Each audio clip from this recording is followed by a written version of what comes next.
예, 언제나처럼 신율의 뉴스 정면 승부 오늘 하루 중에 정치 뉴스 여러분께 전해드리고요. 또 함께 생각해보는 뉴스 인앤아웃으로 시작할 텐데요. 오늘도 YTN의 젖은 낙엽이라고나 할까요? 왠지 모르게 쓸쓸해 보이고 뭐 이런 이호영 아나운서와 함께하겠습니다. 안녕하세요.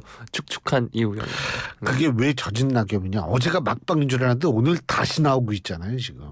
그러면 좀비로 하겠습니다. 야, 참. 아니 근데 언제 추워져요, 이거? 뭐 춥기를 기다리는 건 아니지만 네. 오늘도 오는데 좀 그렇더라고요. 조금 전에 이제 57분 교통정보에서도 알려드렸지만 아마 곧 오늘 밤부터 이제 추워지지 않을까 싶습니다. 그렇군요. 네. 예. 아니 저는 오늘 예방주 맞았어요. 코로나 백신 네. 맞았어요. 예. 네. 그래가지고 컨디션이 좀 괜찮으신가요? 컨디션이 이게 원래 맞으면 안 좋죠. 네. 예. 근데 컨디션이 왜 괜찮냐고 물어봐요. 괜찮으신가요?라고 물어보는 게 잘못된 걸까요? 잘못됐죠. 아유, 참 힘드실 텐데 이렇게 물어봐야지. 주로 안부 인사를 안 괜찮으시죠? 이렇게 물어보시지 않으니까요. 물어보지. 예, 뭐 어쨌든 뭐 사회생활 잘하시고 또 슬기로운 정치생활까지 터득하고 있는 네. 이호영 아나운서의 얘기니까 뭐 믿어봐야죠. 저는 어떤 정치적 발언도 늘 하지 않고 하지 않았고 하지 않을 것임을 말씀드리겠습니다. 예, 여러분 지금 저희 방송을 유튜브로 보시고 있다면 화면 좀 크게 키우지 않으시면 이호영 아나운서 얼굴이 잘 안 보일 겁니다. 예, 자. 여러분 보이시는지 안 보이시는지 샵 0945 우물정 0945로 의견 보내주시면 저희가 방송 중에 여러분의 의견을 많이 반영하도록 하겠습니다. 유료 문자죠. 짧은 문자 50원, 긴 문자 100원의 유료 문자입니다. 자, 오늘 어떤 얘기부터 하죠? 비대위 얘기부터 해야죠? 네, 맞습니다. 국민의힘이 오늘 김기현 전 대표의 사퇴에 따라 당을 비대위 체제로 전환하기로 했습니다. 윤재욱 당대표 권한대행 원내대표죠. 김 전 대표 사퇴 다음 날인 오늘 오전 중진연석회의와 최고위원회의를 잇따라 열었고요. 전당대회를 열 상황이 안 된다고 다들 의견을 모아서 비대위 체제로 빨리 지도체제를 구성하는 게 바람직하다는 결론을 냈다라고 이야기했고요. 가급적 빠른 시간 안에 비대위원장 선임하도록 최선의 노력을 다하겠다라고 말을 했습니다. 인선 기준에 대해선 눈높이에 맞고 국민 공감을 얻을 수 있는 분, 또 총선 승리라는 지상과제를 달성할 능력과 실력을 갖춘 분으로 물색해보겠다라고 말을 했습니다. 공동 비대위원장 가능성에 대한 질문에는 개인 의견이란 전제를 깔고 공동 비대위원장보다는 한 명이 하는 것이 훨씬 조직 운영에 효율적이다라고 말을 했습니다. 지금 비대위, 공관위, 선대위 등 구성해야 하는 큰 조직이 3가지가 있는데 이 조직을 어떤 순서로 구성할지도 새로운 비대위원장이 여러 의원의 의견을 들어 판단해야 한다라고 말을 했고요. 이달 중순으로 예상됐던 공관위 출범과 관련해서는 당원 당규상 1월 10일까지 구성해야 하므로 그 규정을 지킬 것이다 말을 했습니다. 또 어제도 저희가 다뤄드린 건데 김 전 대표 사퇴 선언과 함께 지역구 불출마 선언은 나오지 않아서 이에 대한 질문도 있었거든요. 이에 대해서 이제 윤 권한대행은 당대표직에 내려와서 당의 혁신의 길을 터줬다. 그것을 높이 평가해야 한다라고만 언급을 했습니다. 자, 이제 중진연석회의와 최고위 여기에서 비상대책위원회 구성과 위원장 인선 기준에 대한 의견이 교환됐다라고 하고요. 어쨌든 이번에 김장연대 퇴진으로 국민의힘이 인적 쇄신의 신호탄을 조기에 쏘아올리면서 당내에서는 인요한 혁신위원회가 그 동력을 제공했다는 평가가 나오고 있습니다. 장제원 의원 불출마 선언 그리고 김 전 대표가 사퇴한 만큼 내년 4월 총선까지 인적 쇄신이 속도감 있게 진행되리라는 기대감도 나오고 있고요. 사실 당초에 혁신위가 이런 주요 인사들의 희생이 필요하다고 요구했을 때만 해도 당내 반응이 회의적이었죠. 급발진이다 이런 평가가 대부분이었고 당사자로 지목된 주류 인사들은 월권이라면서 거칠게 반발한 바 있습니다. 결국 혁신위가 지난 7일 조기 해산하면서 이 희생 요구를 관철하지 못하니까 정치권 안팎에선 빈손 종료다라고 비판을 했는데 인 위원장은 이제 나머지 50%의 혁신을 당에 넘겼고요. 당사자들이 곧바로 호응하는 모양새가 이뤄졌다. 이런 분석이 나오고 있습니다. 이게 윤심이 작용한 결과라는 해석도 나오고 있고요.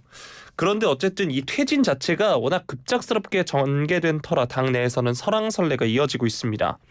혁신위와 지도부 사이 갈등이 극단으로 치닫는 시점에 윤 대통령이 김 대표와 인 위원장을 동시에 초청해서 오찬을 하면서 주류 쇄신 방향으로 무게가 실렸다라는 분석이 나오고 있고요. 당내 일각에서는 윤 대통령이 김 대표와 장 의원에게 결단을 독려하는 메시지를 전한 것 아니냐 이렇게 이런 관측도 나오고 있습니다. 자, 윤지옥 권한대행이 이제 이끌어 가다가 공관위 선대위 조기 출범 이런 이야기도 나온 바 있습니다. 하지만 결국 비대위로 전환하는 국민의힘인데요. 이 소식 뉴스인 부탁드리겠습니다. 예. 뭘 물어봤죠? 네. 이 전반적으로 국민의힘으로 전환되는. 예. 네. 거에 대해서. 네. 사실 가장 중요한 거는요. 어쨌든 혁신의 시작이고 혁신이 계속 이루어지는 과정 속의 중간 단계여야지 이게 혼란의 서막이 돼서는 안 된다라는 점을 저는 분명히 밝힙니다. 그러기 위해서는 국민과의 눈높이도 중요해요. 국민과의 눈높이도 중요한데 더 중요한 게 있습니다. 뭐냐면 당내 인사들의 공감을 이끌어낼 수 있는 인물이어야 한다라는 겁니다. 그러려면은 뭐냐면 보수 정당의 정치적 뿌리가 확실한 사람 중에 한 사람을 혁신위원장으로 비대위원장으로 앉혀야 된다는 거죠. 이게 지금 전국위원회에서 추인을 받아야 되거든요. 비대위원장. 왜 자꾸 혁신위원장이라고 그러지?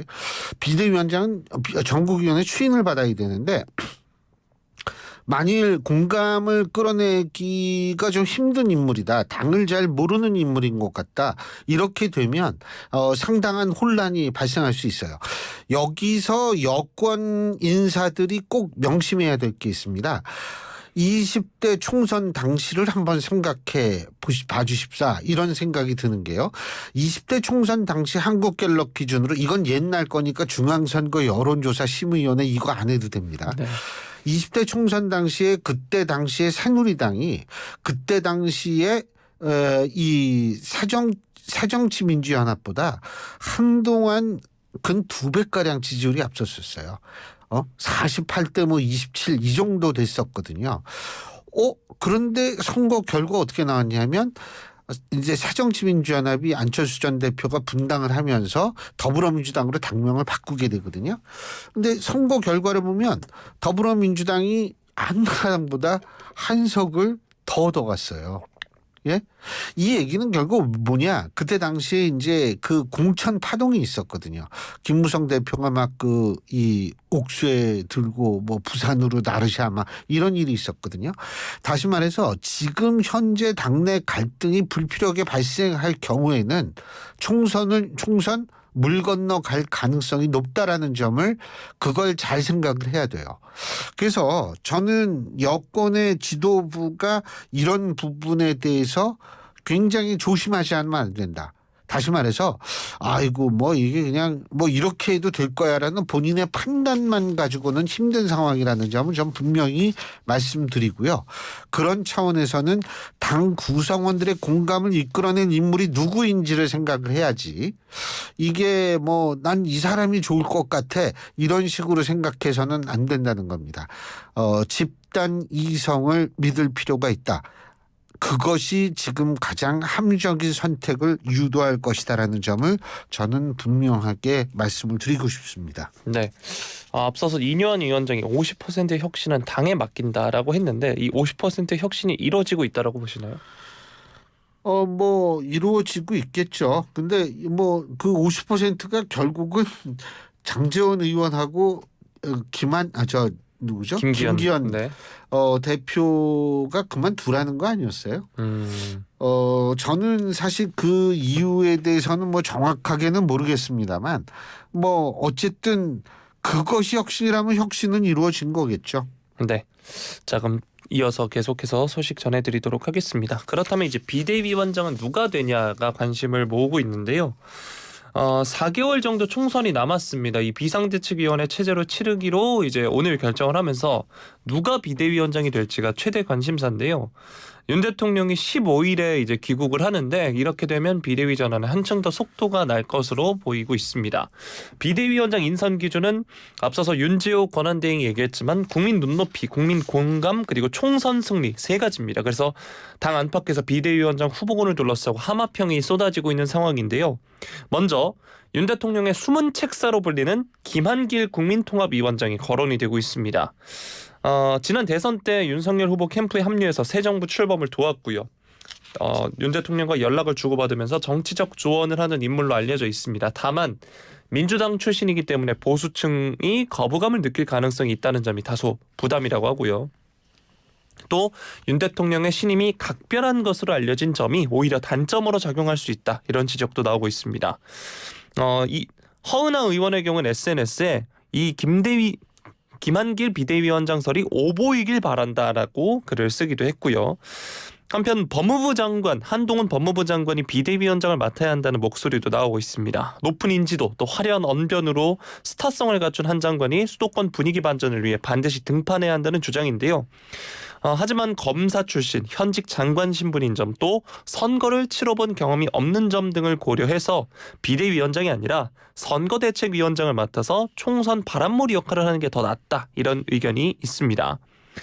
윤희석 선임 대변인은 비대위원장에 한동훈 장관이 오려면 장관직에서 바로 사퇴하고 처리돼서 와야 하는데 물리적 시간이 없지 않나라고 SBS 라디오에 출연해서 말을 했고요.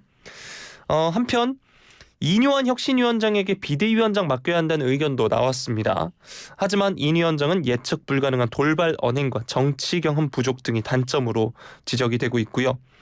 그리고 또 3.8 전당대회 때 여론조사 선두를 달리는데도 윤심 논란 속에 당권 도전을 접어야 했던 나경원 전 의원이 비대위원장으로 적임이다. 이런 목소리도 나오고 있는 상황입니다. 이 외에도 이전에 비대위를 이끈 경험이 있는 김병준 전 자유한국당 비대위원장, 또 안대희 전 대법관, 원희룡 국토교통부 장관 등도 거론이 되고 있습니다. 여러 국민의힘 비대위원장 후보가 거론이 되고 있는데요. 앵커께서는 어떻게 예상하시나요? 일단은 제가 볼 때는 사실 여기에서 제일 고려하지 말아야 될 게 대통령과의 친소 관계예요. 그거 전혀 의미 없습니다. 대통령의 입장에서 볼 때는 제일 중요한 게 뭐냐면 총선에 이겨서 본인의 국정 운영에 탄력이 가속도가 붙게 해야 되는 게 제일 중요한 거거든요. 그리고 저는 대통령한테 좀 바라고 싶은 게 뭐냐면 나랑 가까운 사람을 써야만 내 사람이 되는 것이 아니고 지금 국민의힘 사람들 모두가 이 선거에서 이기는 사람은 자기 사람이 된다라는 생각을 가질 필요가 있다고 저는 생각해요. 그렇기 때문에 가장 총선을 잘 이끌 인물이 누군가를 기준으로 뭐 대통령뿐만 아니라 여권 전체가 생각을 해야겠죠. 그러기 위해서는 제가 아까도 말씀드렸지만 보수 정당의 정치적 뿌리를 두고 있는 인물, 그리고 선거를 많이 치러본 적이 있는 인물, 그리고 총선 승리를 위해서는 대통령실을 향해서 얼마든지 쓴소리 할 수 있는 인물이 전 필요하다고 봅니다. 그런 뭐 쓴소리 뭐냐? 예를 들면은 지금 가장 큰 게 김건희 여사 특검법 아니겠습니까? 그걸 어떻게 처리할 것이 합리적인 것인가를 고민해가지고 그걸 가감없이 대통령실에 얘기할 수 있는 인물. 그리고 저는 또 뭐냐면 지금 사실은 대통령실에서 있던 사람들 내려와가지고 뭐 이 보수 신문에서조차도 뭐 이 지역구 쇼핑하냐 이런 비판까지 나오고 있는데 이 대통령실에서 내려오는 사람들 뭐 본인이 원한다면 모르겠지만 어쨌든 원하든 원하지 않든 본인이 출마를 하려고 한다면 객관적인 경선을 통해서 이루어졌으면 좋겠고요. 그래서 이 사람들이 뭐 과도하게 뭐를 어떻게 이 쇼핑하듯이 마치 지나치게 과도한 자신감 갖는 거 못 갖게 할 수 있는 그런 또 능력이 있는 비대위원장, 저는 그런 것이 좀 필요하지 않을까라는 생각이 듭니다. 그리고 참 비대위원장 중에 이 뭐 또 해야 되냐 하면 대통령실의 제2부속실, 그리고 대통령실의 민정수석실, 그리고 대통령실의 역시 특별감찰관, 이거 만들어야 한다라고 강력하게 주장해서 관철할 수 있는 인물이었으면 좋겠습니다. 예. 네. 자, 다음 소식 살펴보겠습니다. 이번엔 민주당 소식 살펴볼 텐데요. 더불어민주당 내 비주류 4인방, 오늘 이재명 대표를 포함한 당 지도부가 총사퇴하고 비명 친명을 아우르는 통합 비대위로 지도부 체제 전환할 것을 요구를 했습니다. 이 비주류 모임 원칙과 상식 소속 이원욱, 김종민, 조응천, 윤영찬 의원이 기자회견을 통해서 이 대표에게 간곡히 호소한다고 얘기했는데요. 총선 승리, 윤석열 정권에 대한 압도적 심판을 위해 한 발만 물러서 달라라고 말을 했습니다. 당대표가 선당후사하는 통합 비대위로 가야 한다라고 하면서 이 결단에는 친명, 비명 모두 합류할 거고 원칙과 상식 네 사람도 조건 없이 앞장서겠다 말을 했습니다. 친명한 목소리의 현재 지도부로는 진정한 통합을 이뤄내기 어렵다라고 하면서 당대표와 지도부 586 중진들이 각자 기득권을 내려놓는 선당 후사를 해야 한다. 이렇게 결단해야 한다라고 했고요. 이 원칙과 상식 의원들이 이재명 대표의 사법 리스크도 직접 거론을 했습니다. 당대표의 무죄를 믿고 싶지만 많은 국민은 의구심을 갖고 있다라고 하면서 민주당이 어떻게든 리더십 리스크를 해결해서 반드시 총선에 승리해야 한다는 것이 준엄한 민심이다라고 밝혔고요. 이 여당의 사례도 얘기를 했는데 철옹성 같았던 여당의 기득권 세력도 총선 승리라는 명분 앞에서는 더 이상 버티지 못하고 결단을 내리고 있다 이렇게 말을 했습니다. 당 지도부의 내년 총선 선거제로 연동형 비례대표제를 유지하겠다는 약속도 지키라라고 촉구를 했고요. 논어의 민무신 분립이라는 거를 예를 들었습니다. 백성의 믿음이 없으면 나라와 정치가 바로 서지 못한다라는 이 구절을 이야기를 하면서 한 번의 선거 당리당략을 위해 국민과 한 약속을 저버리는 것은 어떤 논리를 갖다 대도 국민 위에 군림하는 선당 후민의 길이다라고 지적을 했습니다. 네, 여당에서 나온 대표의 사퇴를 시작해서 이번에는 야당 민주당에서도 대표를 향한 사퇴 요구가 나왔습니다. 이 소식 뉴스인 부탁드리겠습니다. 제가 볼 때는 지금 국민의힘에서 일단은 이게 주목을 받는 일이거든요. 이 정치는 주목받는 게 되게 중요한데 이렇게 되기 때문에 민주당 내에서 이런 목소리가 당연히 커질 수밖에 없는 상황이다라는 점을 말씀드리고요. 그렇다면은 지금 이재명 대표가 2선으로 물러날 가능성이 있느냐? 문제는 거기 있는데 전 그럴 가능성이 거의 0%라고 봅니다. 그거를 원칙과 상식에 있는 의원분들이 전 모를 리가 없다라고 생각하거든요. 그런데 지금 보면은 이 비대위를 만들고 사퇴를 하고 이 소위 말해서 그 연동형 비례제 하고 이런 요구를 받아들일 가능성이 없다라는 것을 알고 있을 거예요. 그런데 왜 그러면 이런 얘기를 할까를 우리는 주목해 볼 필요가 있다라는 거죠. 물론 지금까지 원칙과 상식 의원들은 아직까지는 본인들이 예를 들면 탈당을 한다든지 이낙연 신당에 가세를 하겠다는 이런 얘기를 한 적은 없습니다. 그런데 지금 사실은 이런 얘기를 하는 것을 보면 저는 이낙연 신당과 뜻을 같이 할지는 모르겠지만 이 민주당 내부에 계속 있기는 좀 힘들지 않을까라는 생각을 할 수밖에 없다는 거죠. 그리고 제가 하여간 좀 그런 생각은 들어요. 예. 네. 자, 다음으로는 이낙연 전 대표 관련 소식 살펴볼 텐데요. 내년 초 신당 창당을 추진하고 있는 더불어민주당 이낙연 전 대표 오늘도 언론과 인터뷰를 했습니다. 역시나 신당을 준비 중인 금태섭 전 의원, 양향자 의원과의 연대 가능성을 거듭 강조를 했는데요.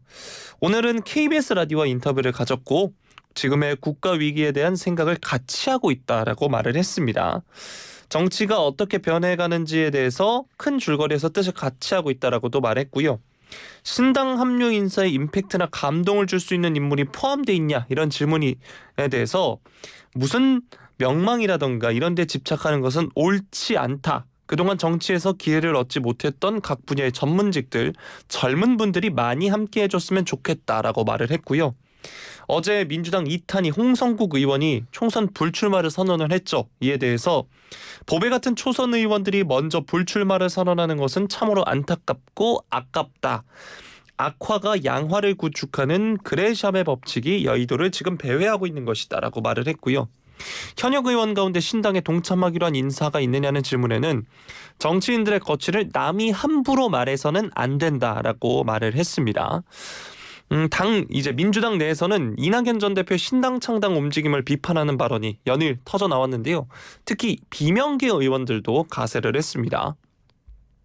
비명계 이원욱 의원은 숨 고르기 없이 갑자기 링에 뛰어들어 100m를 질주하는 것 같다. 많이 당황스럽다라고 이야기했고요.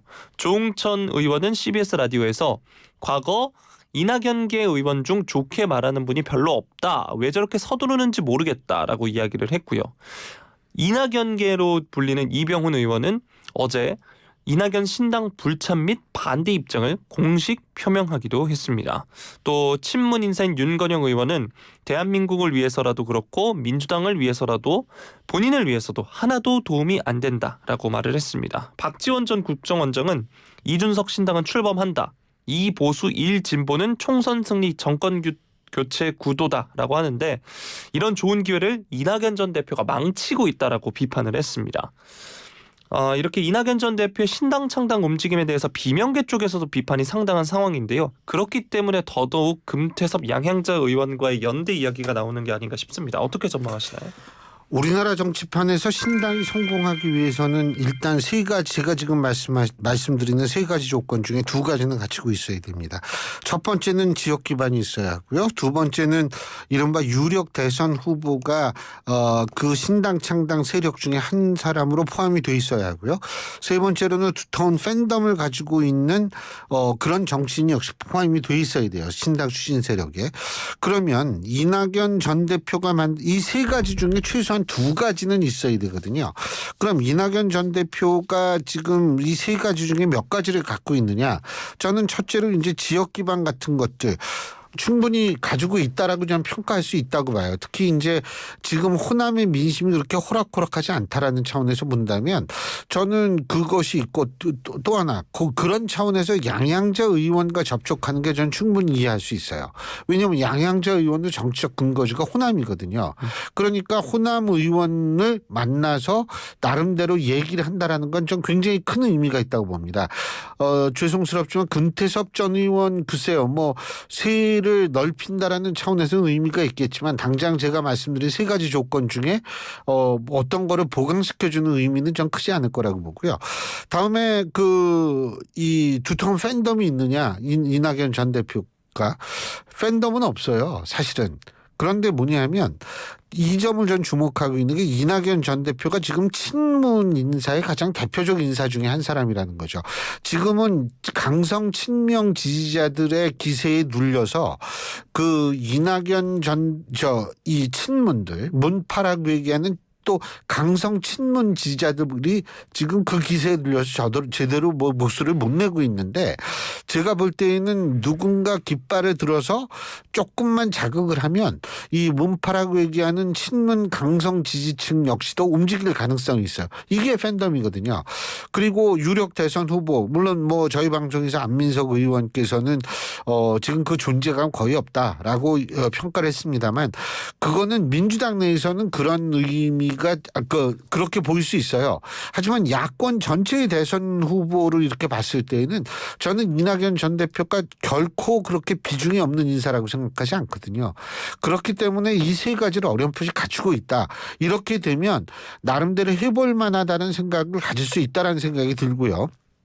제가 또 하나 이런 세 가지 조건이 있으면 병립형이든 연동형이든 해볼 만한 싸움이 될 수 있습니다. 다시 말해서 이낙연 전 대표가 신당을 구상하는 것은 저는 쉽게 얘기한다면 뭐 비례 전문 정당을 만들어서 어떻게 해보겠다라는 뜻은 아니라고 보이거든요. 그렇기 때문에 저는 나름대로 지금 뭐 당내에선 여러 가지 얘기들이 나오는데 일단은 그런 얘기가 뭐 나오는 것을 제가 뭐라고 얘기하는 건 아니지만 다른 정당 신당 창당 움직임과 이낙연 전 대표의 신당 창당 움직임은 많이 다르다. 이 점을 제가 좀 말씀드리고 싶습니다. 예, 네. 예, 지겨웠죠? 아닙니다. 여기까지. 너무 즐거웠습니다. 뭐 좀 아까도 계속 이렇게 두리번거리고 그런 걸 내가 봤는데 정리를 해야 되니까요. 네. 빨리 나가세요. 고맙습니다. 예, 지금까지 이우영 아나운서였습니다.